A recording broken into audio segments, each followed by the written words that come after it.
আসসালামু আলাইকুম স্যার।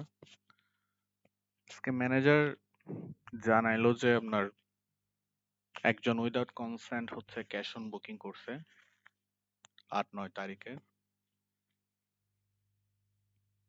তো যদিও আমরা বলে দিয়েছি যে এটা শুধুমাত্র অন-সাইট বুকিং এর জন্য, কিন্তু ইউজার তো সেটা আসলে ফলো করবে না। আপনিও যদিও বলছিলেন ব্যাপারটা, তো তখন থেকে আমি আসলে ট্রাই করতেছিলাম। আপনি যেভাবে বলছিলেন যে ক্যাশ অন সিলেক্ট করবে, ইউজার অর্ডার করবে এবং সেটার একটা ম্যানেজার ভেরিফাই করার একটা ওয়ে থাকবে, পরে বুকিংটা প্রসিড হবে। সো ওই রকম টু ফ্যাক্টর ভেরিফিকেশনের মতো আমি একটা ট্রাই করছিলাম, ওয়ে ট্রাই করছিলাম। তো আপনার ওয়ার্ক ফ্লোটা ঠিক ছিল, ওভাবে আমি ট্রাই করছিলাম। সো ওটা আসলে ওয়ার্কআউট করতেছিল না, তো যার কারণে আমি একটু অন্যভাবে ট্রাই করছি, ওয়ার্ক ফ্লোটা একটু চেঞ্জ করছি এবং এই মেথডটা সিম্পল, এই মেথডটা খুবই হ্যাসেল ফ্রি হবে, একদম কোনো প্রবলেমই হবে না এটাতে, একদম স্মুথ একটা আই থিঙ্ক এটা।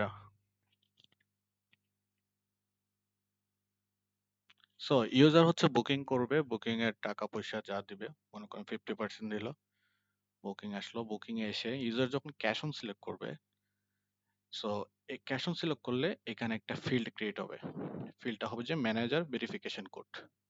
সো এই ম্যানেজার ভেরিফিকেশন কোড শুধুমাত্র ম্যানেজারই জানবে, এবং যদিও এটা চেঞ্জ হবে না, এই কোডটা হচ্ছে ফিক্সড, তো যার কারণে এই কোডটা ম্যানেজার এবং রিসেপশনিস্ট বা ডিরেক্টর বাদে কাউকে জানানো উচিত হবে না, ঠিক আছে?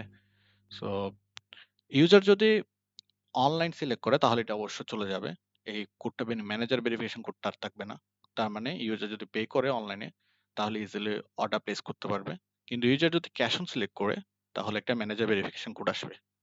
তো ইউজার এখন উইদাউট কনসেন্ট কোনো অর্ডার প্লেস করতে পারবে না। যেমন আমি যদি এখানে একটা ভুল কোড দিই, ভুল পিন দিই, তাহলে কিন্তু অর্ডারটা প্লেস হবে না।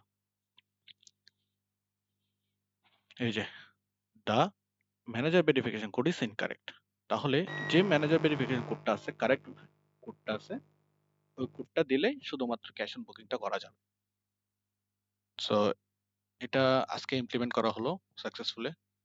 ম্যানেজার ভেরিফিকেশন কোডটা আমি দিয়ে দিব আপনাকে, আর যদি কোনো কোয়েশ্চেন থাকে এ ব্যাপারে তাহলে আমাকে জানাবেন। আল্লাহ হাফেজ।